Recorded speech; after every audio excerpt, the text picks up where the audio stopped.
Welcome back to The Live Life, part 2 of our conversation with Tyler Mayne. I am your host, Wallace Johnson, where you can find me on Twitter at WallaceCTS. In part 1, we discussed the technical details of the E2, its family of switchers, and best practices of initial setup.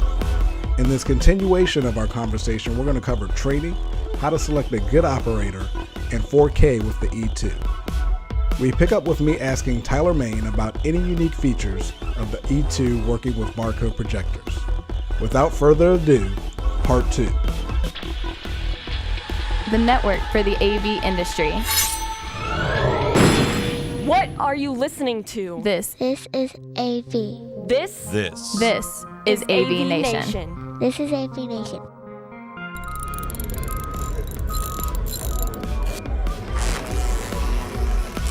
Support for AVNation is brought to you by Vadio, a leading manufacturer of professional PTZ cameras, Pro AV solutions, and UCC integration systems. This is The Live Life, episode 27, E2, part 2. This is The Live Life. So with the E2, it's a Barco product. Does it have any unique features with Barco projectors, or is it kind of just, hey, there's a projector, I like it, let's roll? So Barco has so modern projectors are 16 by 10, which is, I think it's 1920 by 1200. Yeah, 1920 by 1200, I think is the native resolution. And there's a Barco, that's what their projectors are, 16 by 10. So they have a signal called Barco Link. Barco Link's been around for a while, but some of the older products did Barco Link. The new E2 does Barco Link. So you run one SDI cable from your E2 to your HDX, and it will see it as a Barco Link connection, and it's basically it's the resolution that it ultimately wants to see.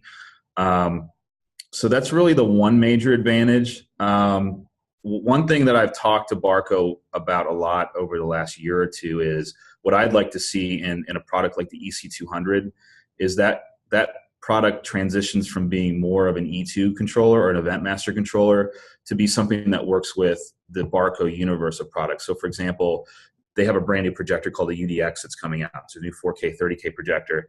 I mean, wouldn't it be cool if you could connect that to the controller and, let's say the projector is about to overheat and shut down, that it could give the technician a warning. Or if I needed to schedule the things to turn on, I could do that from the controller. Or if I needed to send a test pattern out there, I could do it. Or I could douse the projectors if I needed to. So the idea, hopefully in the future, and I think it's a good one, is that the EC200 would essentially control other Barco products. And in a way, that'd be a smart move because it's more of a encouragement for the stager to buy Barco projectors with the E2 and maybe some other image processing products for them because it would all work together. That's not happening yet, but I have a feeling it's going to happen in the next year or two. No, I think that's a great idea. I'm sure our listeners do as well. So whatever petitions we need to start, let us know. I already signed it, so. There we go. He's already got a signature. Got one on the list. What's the most complicated show you have seen or heard of being engineered with an E2? Design, resolution, we've had some clients do some pretty ultra widescreen shows this year. 12 projectors wide. People are doing a lot more with kind of curved screens, but now curved screens that are basically going out kind of into the audience, kind of enveloping. And again, that's something that the E2 can handle all that. And if not, well, just add another one. So I haven't seen a lot of shows that our clients are doing that are really pushing the E2 to its limits. I've seen plenty that are using every input and output. But that's also kind of the glory of this product is you can you take a look at your show specs and then take a look at the E2 and you can just say, okay, I know this thing's good. Let's move on.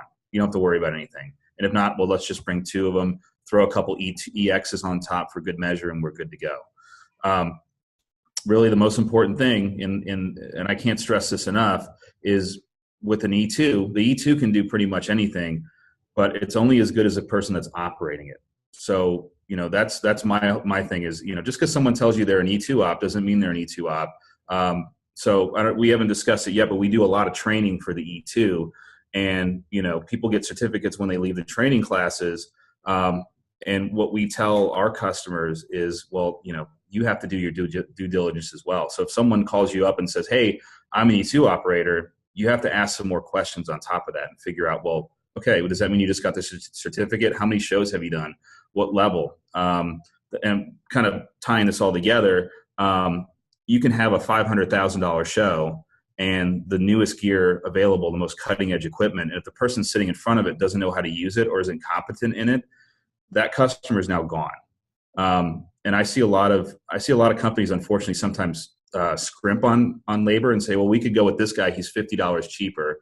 Meanwhile, we're risking a huge show and a potential multi-year relationship with a producer and end client. So long story short, E2 can pretty much do anything. Just add a couple more. Just make sure the person sitting in front of it knows what they're doing. That's a key takeaway. No, that's a valid point, and it segued kind of to my next section where we were going to talk about, training with the E2. I see a lot of people, oh yeah, E2 certified. And you said Evolve offers training. So where else, Evolve, I take it, does Barco offer training direct with the E2? They've kind of scaled back on that, actually. They have, I went to them a few years ago and did a presentation about this whole academy concept. They thought it was really interesting. I hired someone from Barco that was doing the training. I think in the end, it's been a win-win situation for both companies. But Barco has kind of they're still doing training, but they've kind of turned it over to a couple key partners. And I think we've by far done the most education. And I think a lot of that has to do with the fact that we just don't have it as an add-on. The Academy is its own freestanding entity. There's 4 people that work in the Academy. We have Bob Murdoch, runs it overall. He works in the Orlando office. He came from Barco. And then his counterpart, Tim Cashel, he's our director of technology. He works out of the Vegas office. He came from Barco as well. And those are the guys that designed the training, that did everything internally. So what that does, it allows us to develop curriculum. So for example, Barco had the training designed. So we work with them. We started offering classes, but then, we took it on ourselves to start doing YouTube videos, kind of like tips and tricks type videos that we put out.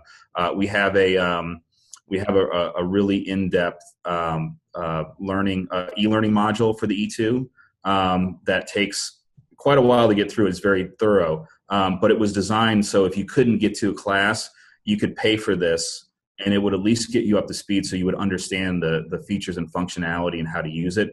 And if you did get in a bind on show site and you didn't know how to program the multi-viewer, you could go back into the module, go to the multi-viewer section, and kind of walk yourself through how to set it up. So we've kind of taken training to the next level. The E2 is by far our most popular class. I think to date we've trained over 220 or 230 people. The class is always full. So it's been a home run all the way around, and it's been great for the Academy. Not to get too deep into the training side, but you said the E2 right now is probably halfway in its iteration of what it will be with updates and fixes and things like that. So with your training, do you offer the ability of somebody who, became E2 certified a year ago with the changes and fixes and new capabilities of the updates of the software?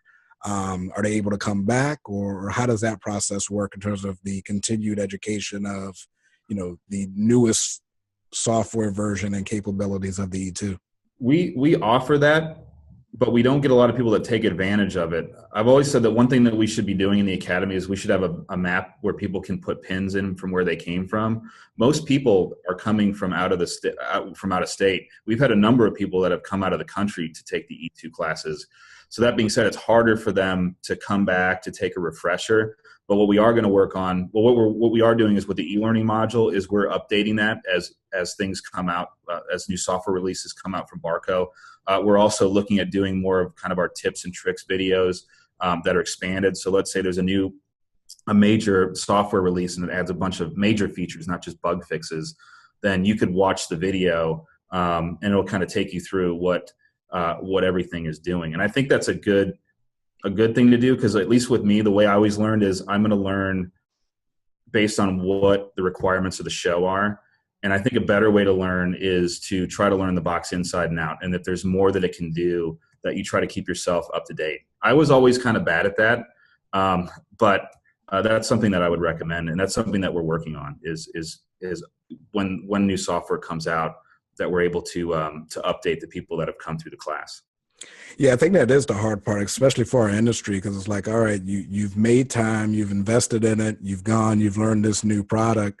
Then you go out in the field and you're working like crazy. And then by the time you get downtime, one of the last things you're probably thinking about is, do I need to learn something new, or have I run into it, or, when do I have time to get a refresher or an update? So, that was the biggest fear with the Academy is we're going to put all this time, money, and effort, hire people, do it right, and it's going to fail because people aren't going to be interested in doing that. Thank God it was the complete opposite. So what we have found is that people are more than willing to pay money to educate themselves, to learn more. A lot of the E2 people in the E2 classes are guys and gals that are already E2 operators, some of them at a very high level. But one thing we offer with Barco, for example, is we offer a Barco certificate. And for a lot of people, they just want that certificate. Right. So the demand in people investing in themselves, luckily, has been very high.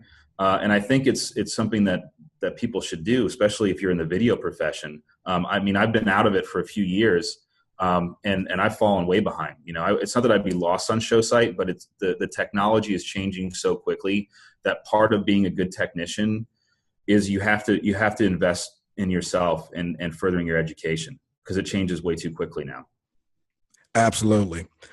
For those who've invested in it, you're putting them through your training, and then, we have the live event AV company clients that are hiring freelance engineers or training their own people, or you got producers trying to hire companies. The competent person behind the desk is the most critical part. And you started talking about it a little bit earlier, but what type of questions or what information can an operator share and a company and client ask to know that they have a competent operator, or at least have an idea? I won't say no, but all right. So I'm calling up, I'm talking to you, and I'm saying, hey, Wallace, I just I can run the E2 now. What do you think? The last thing you want to do is say, great, I have this huge show, I want to throw you on it. I've been looking for a guy, and you're it. If that person is someone that's been a trusted freelancer for years, and that they've never done you wrong, okay, that's different. But if it's someone that you might not know as well, or maybe their skill sets aren't quite there yet, you can compliment them on getting the certificate, because they are investing. It's not cheap to get E2 certified, but you want to ask them how long ago they were certified, what types of shows they've done with the E2 or the S3, and then maybe ask them a few technical questions about the product, but just try to, feel them out a little bit and see how much flight time they've gotten on the unit.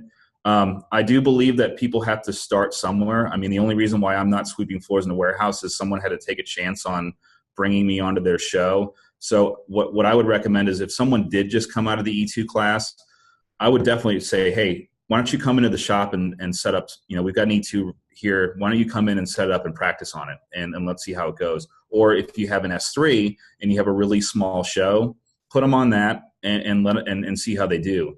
Don't throw them on the E2 fully loaded right out of the gate. So that's the responsibility of the person that's hiring the freelancer to do some of that initial vetting. And you'll know, if you ask the right question, you'll know pretty quickly if you have a winner or not.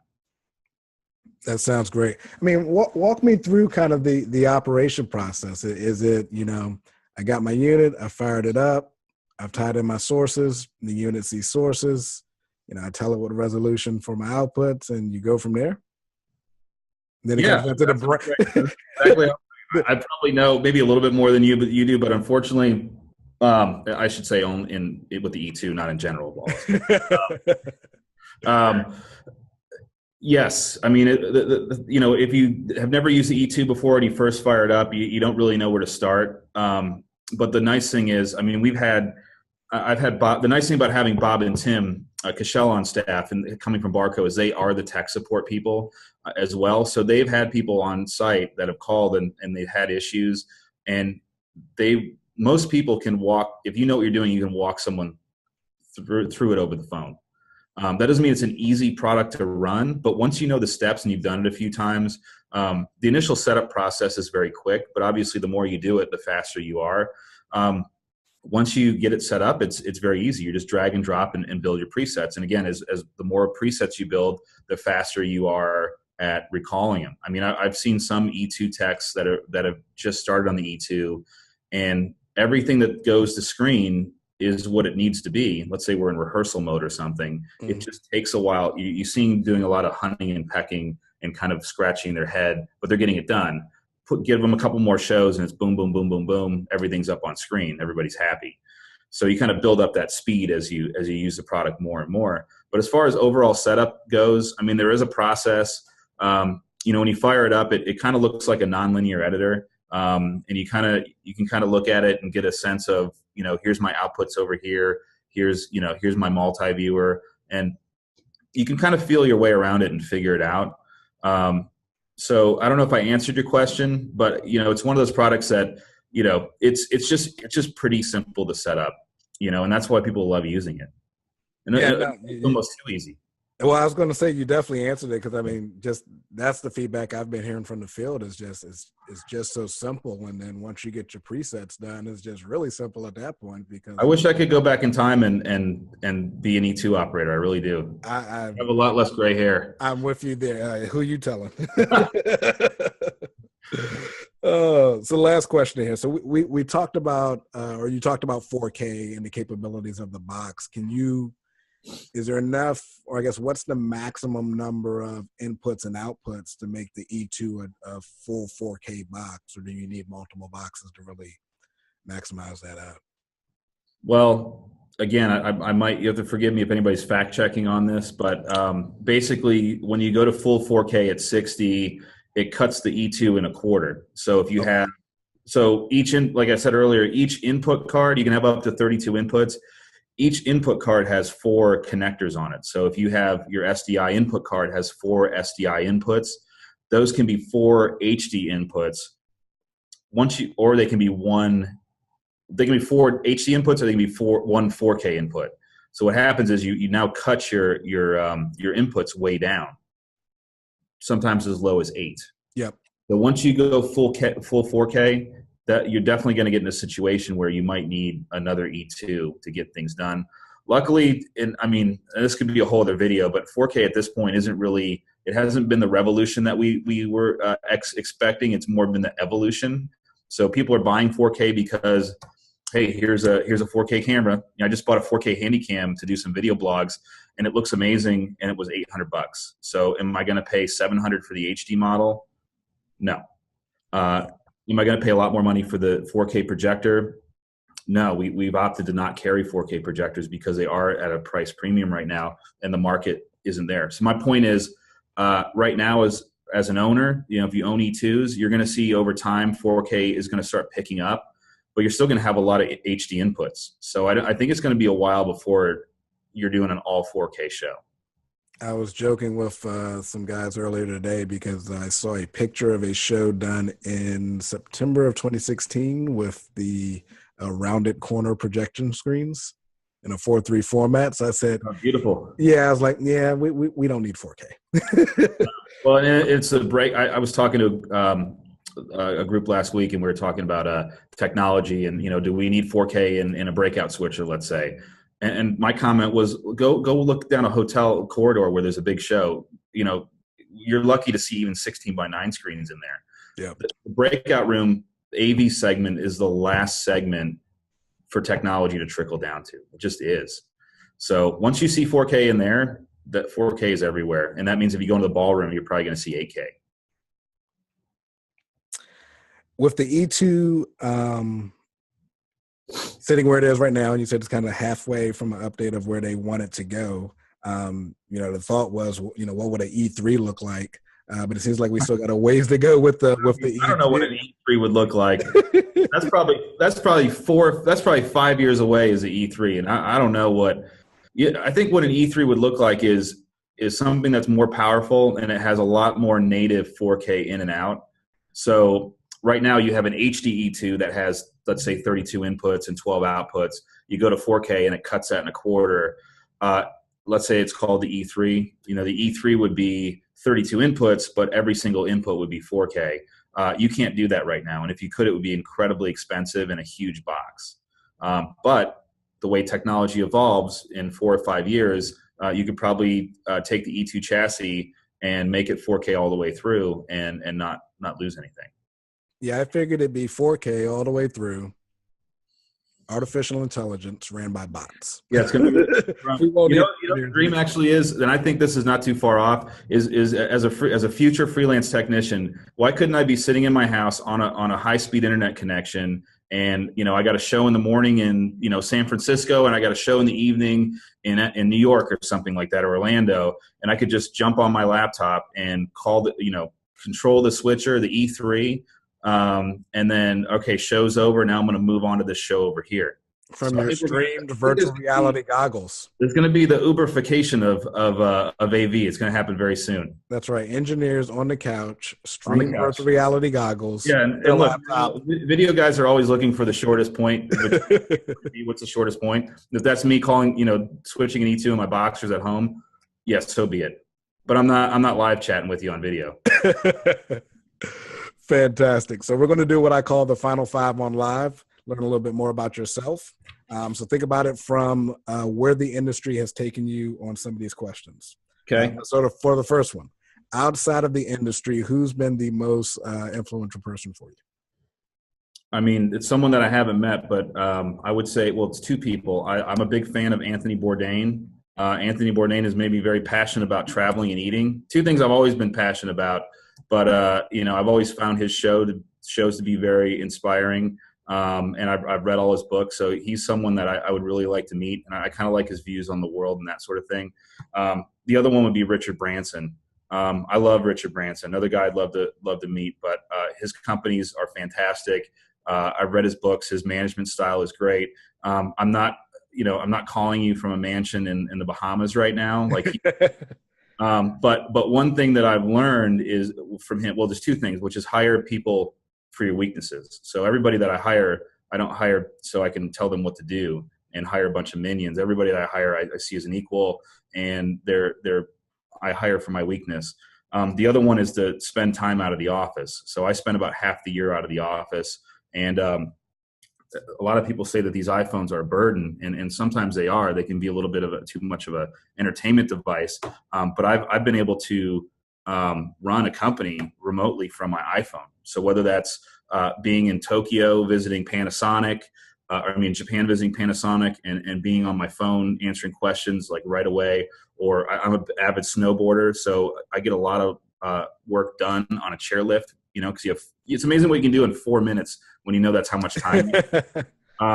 But these are things that you couldn't do years ago. If you went on vacation, you were cut off, and it is good and bad. I mean, now you're never really off the clock, but maybe I'm not off the clock, but I also wouldn't be I wouldn't be skiing right now if I had to be disconnected from the business.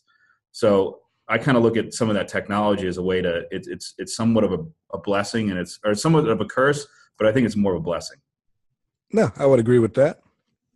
So this industry takes you a lot of places, a lot of cities and things like that, on other people's dime, which is awesome. Yeah, that's the best.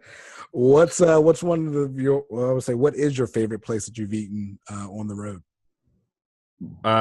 My favorite restaurant right now is a place, it's actually in Vegas. It's in the MGM Hotel. It's called L'Atriere. It's a Joel Robuchon restaurant. So next to that place is the only 3-star Michelin restaurant in Las Vegas. It's called Robuchon, coincidentally enough. I've only been there once. It's incredibly expensive. You got to wear a suit. L'Atriere next door is a lot more informal. I can go dressed like this, and it's just fine. They have a great menu. It's all kind of smaller pieces, and you're kind of sitting around the kitchen. So it's a really good experience, and the food is amazing. So that's one place I would recommend, especially if you're traveling tech and you want to splurge a little bit. Go check out L'Atriere. Sounds like or Momo Sushi in Las Vegas. Look up Momo Sushi and make sure you go there. It's a little bit off the strip, but it's phenomenal. And I'm sorry I named 2 restaurants in Vegas. I should have spread it out a bit, but those are two really good ones. So I'll have to look at that during my week of LDI. That's right. I'll see you out there. All right. Favorite city travel? Rio de Janeiro. My wife's from Rio too, so I've spent a lot of time there. But it's an amazing city. It's one that everybody should go to. It's a beautiful place. Cool. Here's a tough one. Favorite movie of all time? The Godfather. That's easy. The original. Part one. There we go. And last but not least, if you didn't get in the AV industry, what would you be doing? Well, see, that's a question. I'm afraid to even think about that, to be honest. So I one thing I didn't mention earlier is I gave up college to start in this industry. So my education is high school level, and that's something I'm somewhat proud of.